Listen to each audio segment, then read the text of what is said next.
तो अब हम यूक्लिड्स डिवीजन एल्गोरिदम देखेंगे। तो बेसिकली एल्गोरिदम क्या होता है? Algorithm a series of well defined steps होता है जिसकी मदद से हम किसी प्रॉब्लम को सिस्टमेटिक तरीके से एक प्रोसीजर फॉलो करके हम सॉल्व कर सकते हैं। तो Euclid's division algorithm Euclid's division lemma पर बेस्ड है और इसकी मदद से हम जनरली 2 नंबर या फिर 3 नंबर्स के हाईएस्ट कॉमन फैक्टर यानी कि HCF को निकाल सकते हैं। तो HCF क्या होता है? HCF हमें पता है कि it is the largest positive integer that divides 2 number. अगर हमारे पास 2 नंबर्स हैं, 2 इंटीजर्स हैं A और B, तो जो लार्जेस्ट पॉजिटिव इंटीजर होगा जो इन दोनों को डिवाइड कर सकता है वैसा नंबर HCF कहलाएगा। तो अब हम देखते हैं कि अगर हमारे पास 2 पॉजिटिव इंटीजर्स हैं A और B, जिसमें A बड़ा है B से, तो हम HCF कैसे निकाल सकते हैं इन दोनों नंबर्स का? तो उसके लिए यूक्लिड्स डिवीजन एल्गोरिदम का इस्तेमाल करेंगे। तो उसमें स्टेप बाय स्टेप क्या करना है वो देखते हैं।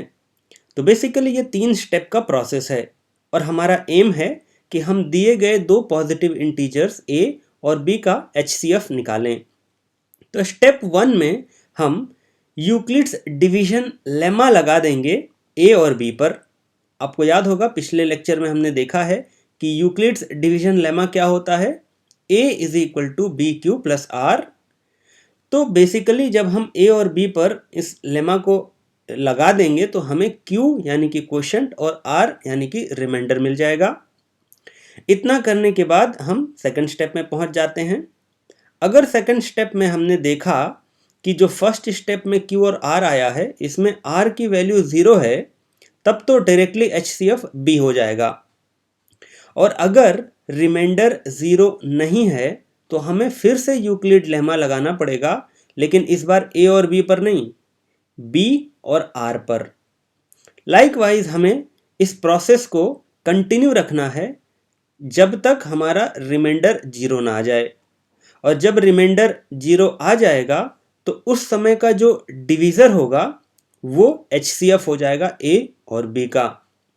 तो बेसिकली ये 3 स्टेप में हम दिए गए 2 पॉजिटिव इंटीजर्स का HCF निकाल सकते हैं।